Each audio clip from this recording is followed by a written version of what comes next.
Salut tout le monde, j'espère que vous allez bien. Une nouvelle vidéo pour vous aider à déclencher le petit son fétiche de tous les pros de Shopify pour avoir notamment votre première vente et pourquoi pas d'autres ventes dans le futur. L'idée de cette vidéo, c'est vraiment de vous fournir un plan d'action clair, un process étape par étape pour que vous aussi vous ayez votre première vente grâce au SEO sur un site par exemple Shopify. Rappelez-vous que vous avez juste besoin d'une seule vente pour valider une idée de business ou que ce soit par exemple une thématique en e-commerce. Si vous avez une première vente, vous n'avez plus qu'à décupler et augmenter la puissance de votre site pour aller chercher plus de ventes. Alors avant qu'on commence, n'hésitez pas à laisser un petit like à la fin de la vidéo si vous avez aimé, à commenter en faisant un petit coucou dans les commentaires pour aider au référencement de la vidéo et à vous abonner si ce n'est pas encore fait. Quand moi j'ai reçu la première notification de Shopify il y a de ça plusieurs années, mais quand j'ai su en fait que déjà de 1, en fait le SEO pouvait être intéressant pour le e-commerce et surtout que ça permet d'avoir des ventes en automatique sans forcément dépendre de la pub, je peux vous assurer que j'étais comme un petit dingue et pourtant j'avais fait qu'une vente, c'était 11,90 €. Mais pour moi c'était un truc de fou. Et pourtant aujourd'hui en fait c'est le même résultat et les mêmes process que je peux utiliser pour mes clients ou encore pour des sites à moi qui fonctionnent en e-commerce et qui aujourd'hui en fait rapportent encore des centaines voire milliers d'euros pour certains tous les mois grâce au e-commerce et surtout au SEO. On va pas s'intéresser forcément à parler de la pub ou du moins du SEA parce que c'est pas du tout le sujet de cette chaîne, mais en l'occurrence si vous voulez gagner du temps et valider une idée de business ou du moins une idée de thématique en e-commerce, je vous recommande de lancer une première campagne, notamment avec Google. Pourquoi? Parce que vous allez pouvoir avoir un crédit offert, je crois de 400 ou 800 €, je ne sais plus, mais en tout cas ça vous permet déjà de lancer des premières campagnes et ça vous permet déjà de valider si oui ou non le produit que vous visez se vend et après vous n'avez plus qu'à décupler par exemple en SEO pour augmenter vos marges. Passons donc à la première partie. Comment est-ce qu'on fait pour avoir donc une première vente en SEO en e-commerce? C'est tout simplement de comprendre et surtout de choisir la bonne thématique et surtout le bon produit. Alors une niche gagnante entre guillemets, c'est forcément indispensable pour pouvoir vraiment espérer générer des ventes à la fois rapidement mais surtout pérennement sur le long terme. Vous allez pouvoir utiliser plusieurs outils, notamment donc simplement Google, SEMrush ou Versuggest pour ceux qui n'ont pas forcément un énorme budget, mais également d'autres outils comme SEO Observer où je vais vous présenter notamment comment est-ce que vous allez pouvoir mesurer la complexité d'une niche en particulier. Imaginons que vous soyez un e-commerce et que vous vous intéressez à la thématique par exemple des colliers pour femmes ou même par exemple des colliers tout court, donc voilà où on va plus s'intéresser plutôt à colliers pour femmes. Bah là typiquement c'est un mot-clé par exemple qui est recherché 33 000 fois à peu près par mois sur SEMrush. Et qui a par exemple un keyword difficulty donc de 19, ce qui est selon SEMrush assez facile pour se positionner. Qu'est-ce qu'il en est dans la réalité? En fait, il y a plusieurs choses à prendre en compte. Déjà, avant de vous intéresser à une thématique, ce que je vous intéresse à faire, c'est de regarder déjà la saisonnalité, ou du moins les pics de saisonnalité, où en fait vous allez devoir en fait bourriner en SEO, ou du moins vous préparer à l'avance pour pouvoir gagner un maximum de positions avant le pic de demande, parce que c'est là où se feront donc la majorité des ventes. Ce que je peux voir souvent, c'est qu'il y a beaucoup de personnes qui sont en e-commerce et qui proposent des conseils sur YouTube ou sur autres supports, et qui vont vous dire en fait que un mot-clé par exemple sur SEMrush est recherché 33 000 fois par mois, et qui donc en fait ils vont rester sur cette même base tous les mois. C'est entièrement faux. Pourquoi? Parce que vous allez avoir un outil par exemple comme Google Trends qui est gratuit et si je fais par exemple collier femme, hop, je vais vous montrer un petit peu sur les 5 dernières années. Ce qu'on peut voir c'est que le pic de demande est uniquement sur le mois de décembre et ça commence à peu près voilà donc fin octobre jusqu'à on va dire jusqu'à fin décembre et en fait c'est les seuls mois où vous allez vraiment pouvoir aller chercher beaucoup déjà de trafic et surtout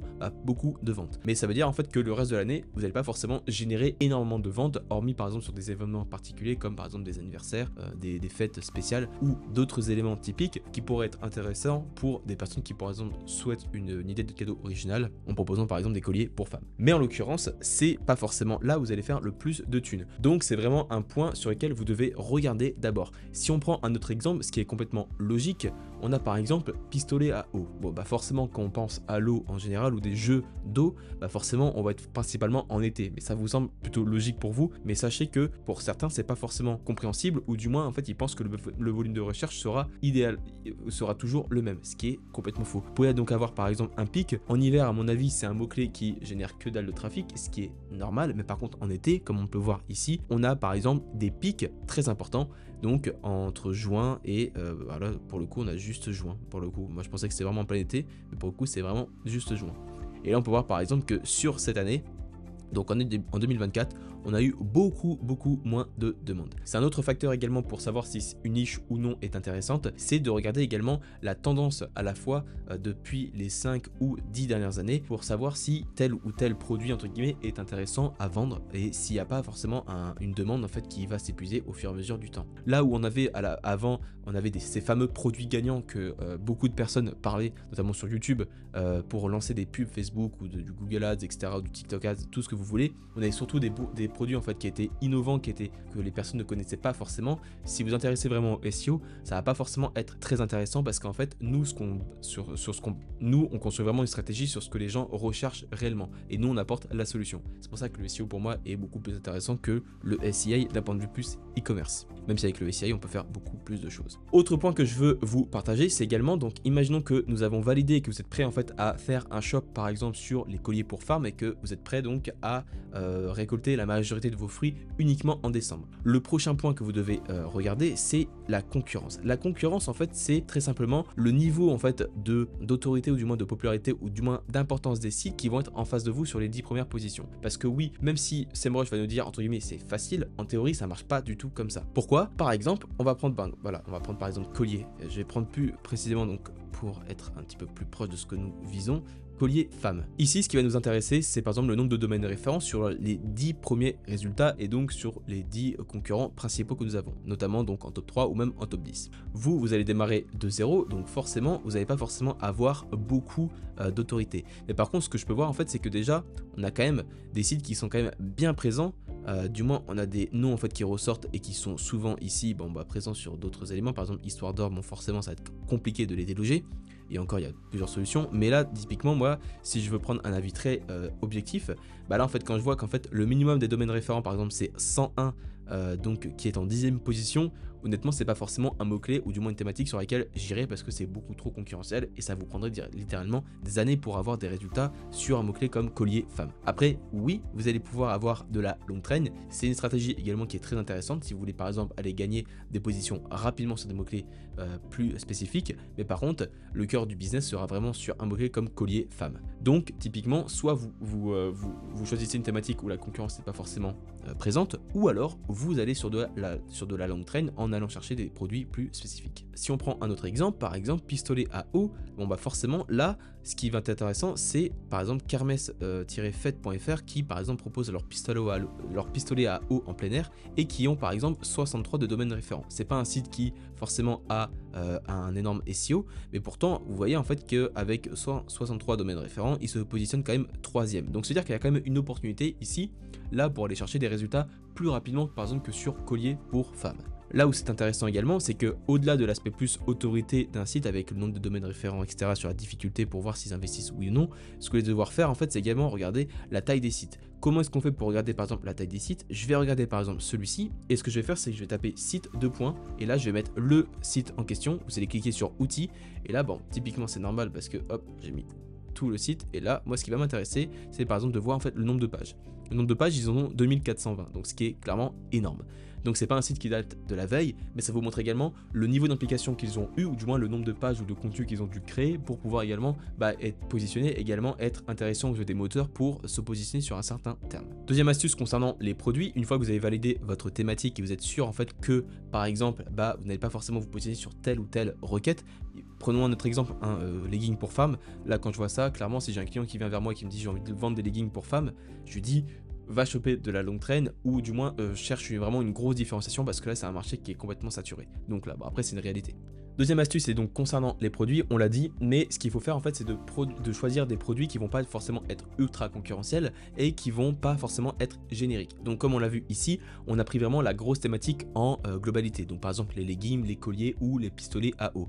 Mais par contre derrière, ce qui va être intéressant, c'est de trouver des produits en fait qui vont être plus spécifiques pour vraiment aller chercher donc ce qu'on appelle donc de la long train. Si vous êtes prêt donc à avoir donc des résultats plus rapidement, ou si vous êtes prêt en fait à investir, des marchés concurrentiels sont également capables d'être amené, ou du moins d'être travaillé, il n'y a pas de souci, juste va falloir investir correctement. Troisième axe également, vous devez également vous différencier d'un point de vue plus marketing. Si vous vendez des coques de téléphone, typiquement, vous n'allez pas forcément vendre des coques de téléphone par exemple comme Rhinoshield parce que eux le font très bien. À part si vous avez une énorme différenciation. Parce que vous avez une différenciation à avoir d'un point de vue SEO, mais également marketing.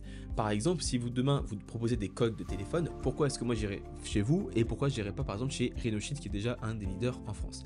Tout simplement, moi ce que j'irais faire si je devais proposer des coques de téléphone, j'irais proposer directement par exemple des coques de téléphone juste totalement éco-responsables. Par exemple, je suis sûr que c'est entièrement recherché, ça faut le valider et faut le voir avec par exemple SEMrush ou Ubersuggest, voir la complexité et du moins l'autorité des concurrents, mais derrière c'est une idée en fait que vous allez pouvoir faire pour être différent et aller choper par exemple des clients existants de chez vos concurrents, donc direct, et qui pourquoi pas pourraient être intéressés par des coques de téléphone éco-responsables.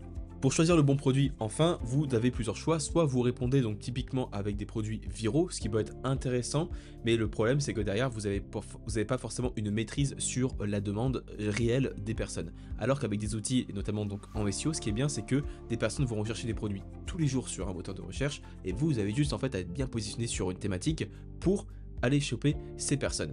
Donc en fait ce que j'aime bien avec le SEO, c'est que vous n'avez pas besoin de réinventer la roue. Proposer juste en fait ce que les gens recherchent réellement. Il n'y a pas besoin de trouver des produits miracles ou des produits gagnants ou des produits très viraux pour vraiment aller chercher des ventes. Ce que je peux vous dire, c'est que j'ai des thématiques dans lesquelles, donc des sites perso ou même dans des clients que j'accompagne, qui ne réinventent rien du tout. Ils vont proposer par exemple de la décoration classique, des habits ou alors des accessoires très spécifiques, ou alors des choses par exemple au sport, par rapport au sport, etc.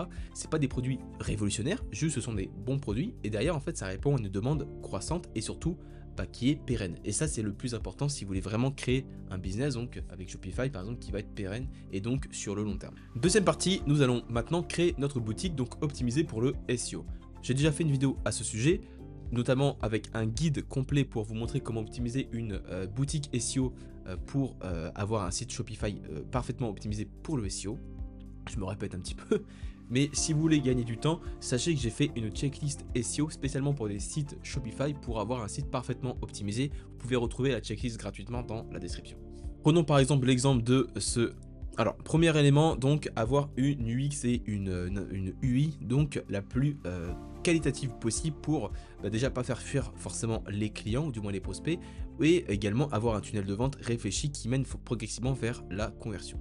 Kermès-fed.fr, bon, c'est un site qui est sur PrestaShop et derrière ce que je peux voir c'est que par exemple l'UX ou l'UI n'est pas forcément la plus dingue que l'on peut voir, notamment enfin bref, là vous le voyez à l'écran, c'est des sites en fait qui méritent justement d'être totalement revus parce que forcément on dirait que c'est des sites qui datent des années 2000 ou 2010 grand max, et derrière forcément ils se font complètement exploser, notamment d'un point de vue plus UI par exemple. Si je prends voilà par exemple Kingjoe, derrière ce qui va être intéressant c'est qu'on a quand même un site qui est quand même plus construit et encore on n'est pas non plus sur des trucs très dingues. Si je prends par exemple Gymshark, qui est quand même un site assez de référence qui a commencé en dropshipping et qui maintenant est une véritable marque, là typiquement c'est un site qui est à peu près sur Shopify, encore je sais plus s'ils sont encore, mais en tout cas c'est un site qui a commencé sur Shopify. Bon là clairement ça respire la qualité, ça respire le professionnalisme et clairement ça donne envie tout simplement d'acheter. L'UX, lui c'est un élément très important pour votre marketing, pour votre site, mais surtout également pour votre SEO. L'expérience utilisateur, donc c'est éprouvé maintenant avec les Google Leaks, mais c'est totalement pertinent et surtout c'est très intéressant de le travailler au quotidien. Un site qui va être rapide, qui va être esthétique et qui va faciliter la conversion, c'est un site qui a tout compris et il n'y a pas forcément besoin de dizaines de milliers de trafic par mois en SEO, vous avez juste besoin d'un peu de trafic et surtout d'avoir une excellente interface pour pouvoir vraiment proposer une expérience unique aux utilisateurs, et c'est de cette manière que vous allez pouvoir vraiment maximiser le taux de conversion. Vous devez avoir plusieurs éléments, notamment par exemple une réactivité mobile. Bon, clairement, vous êtes en e-commerce, donc clairement si votre site n'est pas adapté sur les mobiles ou qu'il est super lent, clairement c'est peine perdue. Vous allez avoir plus de 70 voire 80% des personnes qui vont rechercher vos produits qui seront sur mobile. Si votre site n'est pas optimisé d'un point de vue plus mobile, que ce soit pour la navigation ou également pour les web performances par exemple, c'est vraiment des milliers d'euros que vous laissez sur la table et c'est complètement dommage. Il y en a beaucoup trop qui optimisent leur site d'un point de vue plus desktop sur Shopify par exemple et qui vont pas du tout s'intéresser à l'aspect mobile. C'est la chose la plus importante et surtout je pense selon moi que c'est la première chose que vous devriez faire quand vous créez votre site Shopify. Optimisez d'abord sur les mobiles et après vous vous occupez du desktop. Ensuite au niveau de la navigation, forcément vous devez avoir une navigation fluide et intuitive. Là on est par exemple sur Gymshark, il n'y a pas besoin de réinventer la roue. On propose quoi? Des vêtements pour femmes et pour hommes dans le milieu du sport. Bah là clairement on a 3 onglets spécifiques, les femmes, les hommes et des accessoires. Ni plus ni moins. Après sur les méga menus, et forcément il va falloir bien les optimiser parce que c'est clairement très important. Vous n'avez pas forcément besoin de rajouter des milliers de collections ou du moins de sujets spécifiques. Mais par exemple, là si je vais par exemple dans les femmes, là ici tout à gauche c'est très bien parce que de plus à gauche c'est là où vraiment le regard de l'internaute commence, donc c'est de gauche à droite. Vous allez avoir par exemple les promos. Là c'est typiquement très intéressant parce que c'est là où vous allez pouvoir choper rapidement des conversions. Des tendances, pourquoi pas, pour ceux qui recherchent la nouveauté, des leggings, des vêtements, explorer par exemple des accessoires et pourquoi pas des cadeaux. Et pour les hommes, on va être à peu près similaire. Et les accessoires également, ça va être assez similaire également. Bon bah clairement, ensuite, ça c'est le menu, c'est un exemple vraiment de menu qui est parfaitement optimisé. Ici, on a toutes les informations qu'on a besoin, par exemple, livraison standard gratuite à partir de 59 € par exemple.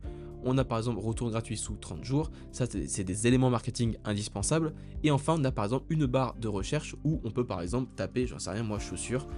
Par exemple, s'il propose, bon voilà, là il propose des claquettes, et bah pour le coup, c'est typiquement une très bonne chose et ça renvoie directement à ce que les personnes recherchent. Ensuite, ce que vous devez faire, c'est que tout votre site doit être organisé pour que chaque information doit être accessible en maximum 3 clics depuis la page d'accueil. Donc, je ne veux pas du tout de page en fait qui soit au-delà de 3 clics pour 2 raisons. De une, pour la conversion, parce que les utilisateurs doivent trouver ce qu'ils cherchent le plus rapidement possible, et ce, en maximum 3 clics. Le mieux, c'est de maximiser et donc de mettre en avant vos produits et vos collections en minimum 2 clics, en maximum 2 clics depuis la page d'accueil, parce que c'est ce qui va vous rapporter le plus de chiffre d'affaires et c'est les pages les plus importantes. Donc plus elles seront proches de la page d'accueil, mieux ce sera. Deuxièmement, d'un point de vue SEO, plus vous allez avoir des pages qui seront loin dans ce qu'on appelle donc la profondeur du crawl, plus ça va être compliqué pour les robots des moteurs, notamment de Google, d'accéder à ces pages. Ça leur demande un effort supplémentaire et ça leur demande un coût en électricité beaucoup plus important.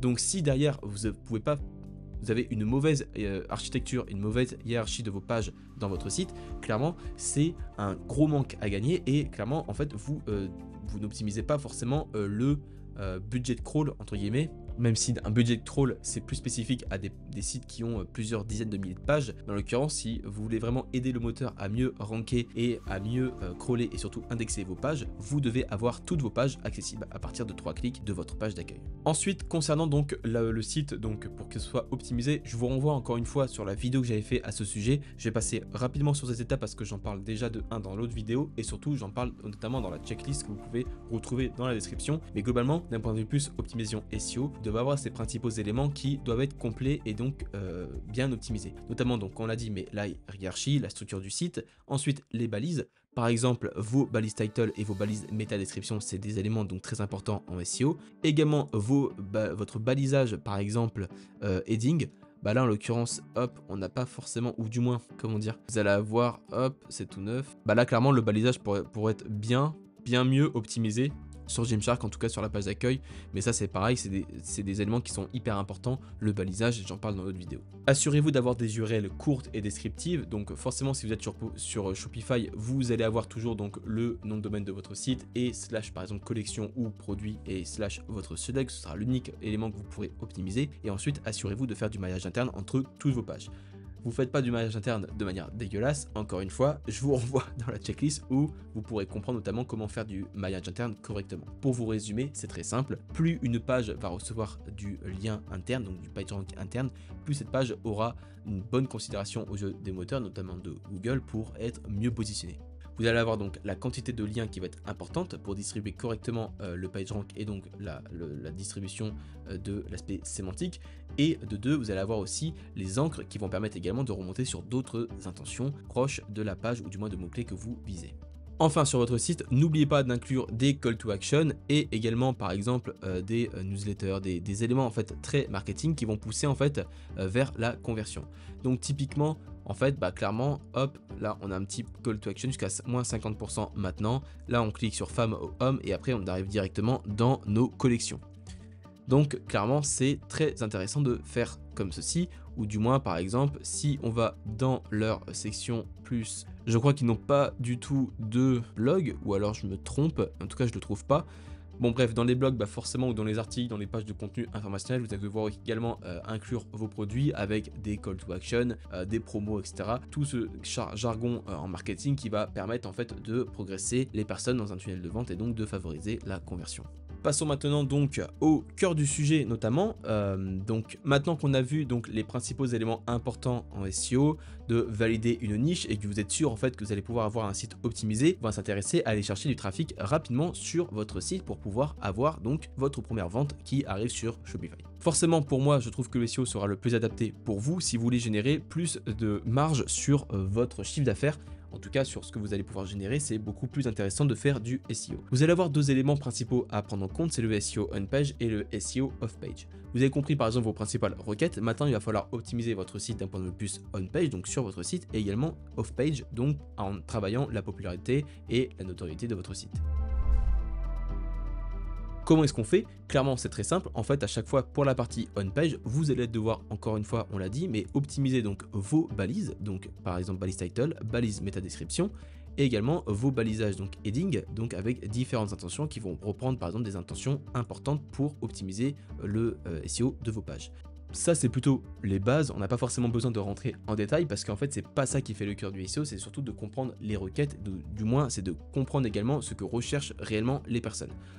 Dans votre cas typique, pour aller chercher du trafic le plus rapidement possible, je vous conseille d'aller chercher des requêtes qui sont donc moins concurrentielles. Je sais que la majorité vous allez débuter, donc si vous recherchez des requêtes qui sont trop concurrentielles, vous n'allez pas forcément avoir de résultats. De deux, ce que vous allez faire, c'est que sur vos pages de collection, vous allez viser par exemple un mot-clé spécifique qui est en lien donc directement avec une intention proche de l'achat. Donc par exemple, on revient sur notre idée, donc collier femme, par exemple, derrière les colliers femmes, sera on va dire la requête principale de votre collection à long terme sur lesquels vous voulez vous positionner pour aller chercher des clients rapidement parce que vous savez que c'est ce que recherchent réellement les personnes pour passer à l'action. Mais par contre, ce que vous allez pouvoir faire, c'est typiquement, hop, collier femme, et là vous allez pouvoir faire en fait par exemple quelle longueur collier femme par exemple. Vous allez en fait trouver des questions en fait tout simplement par rapport à ces différents mots-clés que vous allez viser. On va pas rentrer dans la technique encore une fois, mais l'idée c'est de créer des contenus donc informationnels pour aider les personnes à prendre des bonnes décisions, et ce sont à chaque fois des idées de contenu que vous allez pouvoir créer en fonction de votre mot-clé principal. Nous, on vend par exemple des colliers pour femmes. En fait, vous pouvez rajouter un mot-clé donc comme quel, et là derrière en fait vous allez avoir une liste de questions que Google Suggest va vous proposer, et ça va vous permettre justement de trouver des idées de contenu proches de l'intention d'achat. Et ce qui est intéressant, c'est que de 1, ça vous donne des idées de contenu, mais surtout, ça vous donne également des idées de contenu proches de l'achat. Parce que là, en fait, vous allez être sur de l'informationnel, vous n'allez pas forcément avoir des volumes énormes, mais par contre, c'est des contenus que vous allez pouvoir créer facilement, vous allez pouvoir capter du trafic, et si vous avez un bon marketing, un site épuré et une bonne optimisation SEO globale, vous allez pouvoir après ranker facilement et ce sera vos premières ventes. C'est une des meilleures stratégies en tout cas pour aller chercher du trafic rapidement d'un point de vue SEO si on parle de base. Et cette technique en fait on pourrait par exemple l'appliquer avec par exemple différents mots-clés. Donc par exemple pourquoi porter un collier d'ambre, collier femme signification, ça c'est des idées de contenu que vous allez pouvoir choper directement et gratuitement avec Google Suggest. Si vous voulez gagner du temps, vous pouvez également taper donc collier femme dans SEMrush. Et ce que vous allez pouvoir faire, c'est par exemple, après derrière, à chaque fois, pour chaque mot-clé qui vous intéresse, vous allez pouvoir faire par exemple des tops de produits. Là, on va être par exemple sur vraiment des requêtes qui vont être cœur de cible, ou du moins qui vont être proches de l'achat à chaque fois. Par exemple, moi, si je voulais par exemple aller chercher par exemple collier femme or, typiquement je sais que c'est assez concurrentiel et qu'on avait par exemple une collection de colliers pour femmes qui est en or, en fait au lieu de faire ça, moi j'irais faire par exemple un contenu qui serait top 10 des meilleurs colliers femmes en or en 2024 par exemple, et là vous proposez vos produits. C'est un exemple en fait de contenu qui va vous permettre de répondre à des intentions informationnelles comme par exemple hop, tac tac tac, collier homme-femme original ou alors tendance, etc. Et là vous faites votre top 10 et là derrière, bah, typiquement vous allez vous positionner dessus et derrière ce seront des requêtes que vous allez pouvoir récupérer pour aller chercher des ventes. Vous pouvez également cliquer sur l'onglet questions. Bon, je suis pas très fan, mais en tout cas, ça vous donne également d'autres idées de contenu que vous allez pouvoir créer. Donc par exemple, là, comment s'appellent les gros colliers femmes, comment porter une chemise femme avec un gros collier, par exemple, typiquement, c'est très intéressant de créer des contenus comme ça.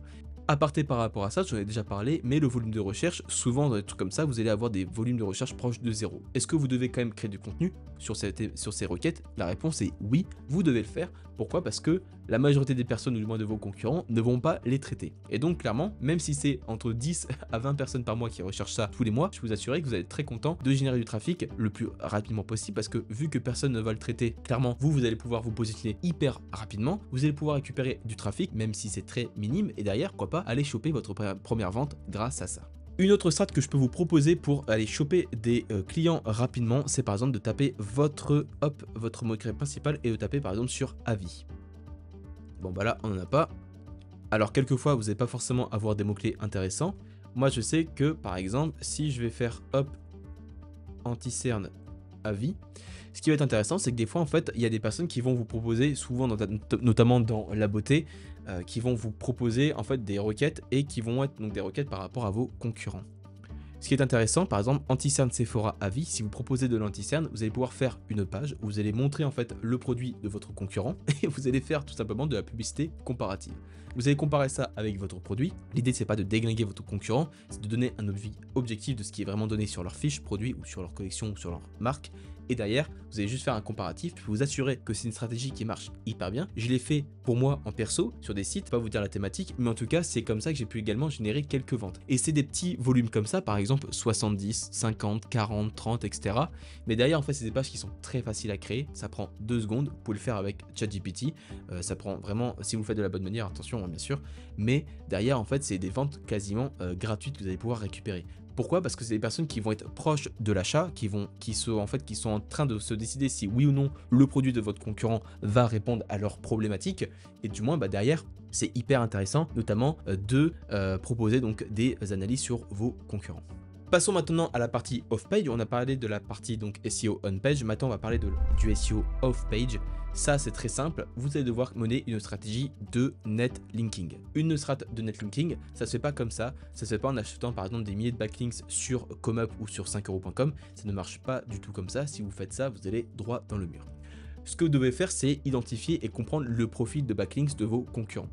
Ça, vous avez plusieurs éléments à prendre en compte. Ce que vous pouvez faire, c'est par exemple utiliser SEMrush ou SEO Observer que j'aime bien. SEO Observer, ça vous permet vraiment de comprendre le topical trust flow, donc la thématique notamment sur lesquelles vous allez devoir aller chercher du lien. Également, de voir également une espèce de théorie ou du moins un nombre idéal à aller chercher de domaines référents ou de backlinks sur par exemple un an pour pouvoir avoir une autorité similaire à vos concurrents.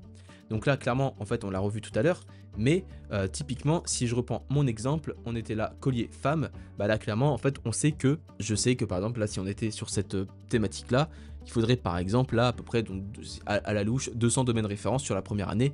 Si je prends 200 domaines référents et que je fais 1 x 30 sur le lien, ça vous coûte déjà 6000 balles. Et 6000 balles divisé par 12, ça fait un budget mensuel de 500, ce qui est entièrement correct, je trouve, tous les mois à dépenser en netlinking.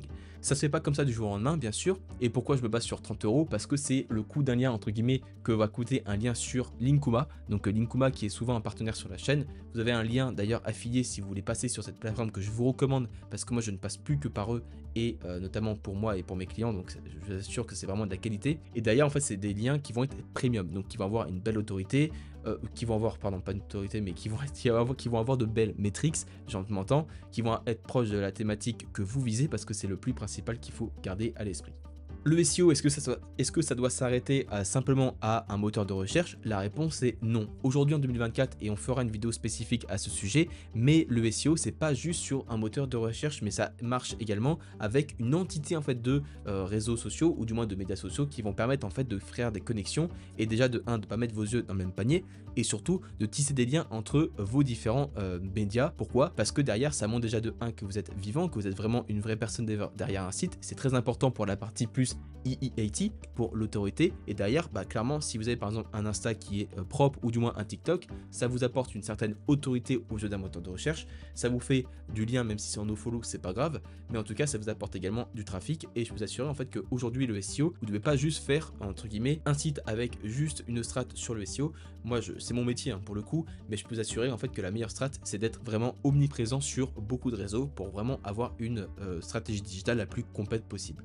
Et enfin, ultime partie qui va être décisif pour le coup en fait pour générer vraiment votre première vente d'un point de vue SEO, donc en e-commerce, donc sur Shopify, c'est tout simplement d'optimiser vos fiches produits. On va pas s'intéresser aujourd'hui à l'optimiser d'un point de vue SEO parce qu'on a déjà fait tout le backup et donc tout le travail en amont pour pouvoir amener du trafic sur notre site. Ce qu'il va falloir faire en fait là maintenant, c'est d'optimiser votre fiche produit d'un point de vue plus marketing pour vraiment aller convertir les personnes. Donc clairement, je vais pas passer par 4 chemins parce que je vais vous expliquer en fait, c'est très simple, mais globalement ça reprend des concepts assez classiques. Vous allez avoir différents éléments assez bateaux à mettre en place sur votre fiche produit, mais notamment le premier appel à l'action qu'on va devoir faire de manière correcte, c'est les images. Les images, en fait, c'est vraiment ce que vont voir vos clients d'abord et voir par exemple, c'est pour ça en fait la majorité du parti qui vont acheter. Il y a d'autres éléments, mais ils achètent, ils ont pas le produit en face d'eux. Donc clairement, si vous avez des images qui sont dégueulasses, clairement c'est vraiment un manque à gagner et vraiment vous étonnez pas si vous n'avez pas forcément de vente.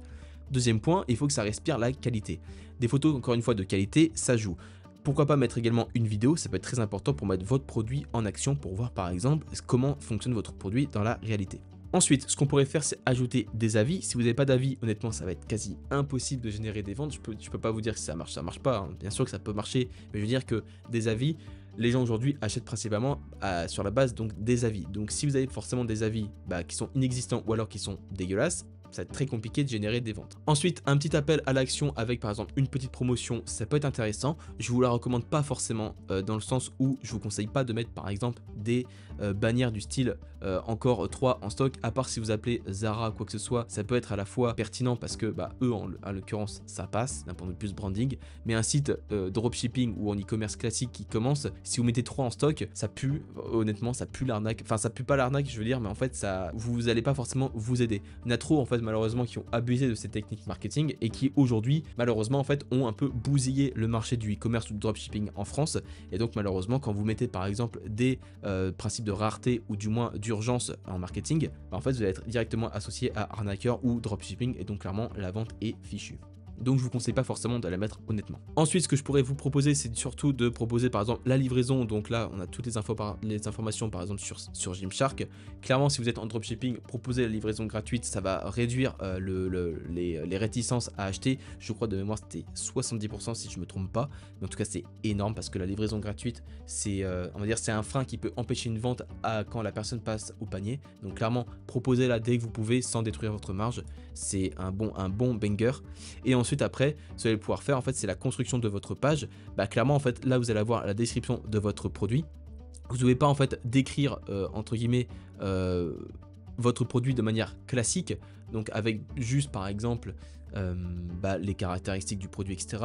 Là, ce qu'on pourrait reprocher entre guillemets à Gymshark, et encore eux, ils ont tellement un branding énervé que honnêtement ça sert à rien, mais vous, en l'occurrence, vous devez le faire. Vous devez également expliquer pourquoi votre produit va vraiment aider votre client, même si on parle par exemple d'une fourchette, j'en sais rien, mais en tout cas, vous devez toujours répondre à la partie émotionnelle du cerveau de votre client plutôt que sur la partie rationnelle. C'est des principes en marketing, et pour illustrer tous ces propos, je vous renvoie notamment à ma vidéo qui n'a pas du tout marché pour le coup, mais c'est pas grave, c'était sur les livres en marketing que je vous conseille, notamment avec un top 10 de meilleurs livres en fait que j'ai lus, ou du moins que je vous conseille de lire, parce que c'est de cette manière que j'ai pu vraiment comprendre le cerveau humain, comprendre la psychologie humaine, comprendre le marketing d'un point de vue plus spécifique, et surtout proposer des campagnes de marketing qui marchent réellement pour moi et pour mes clients.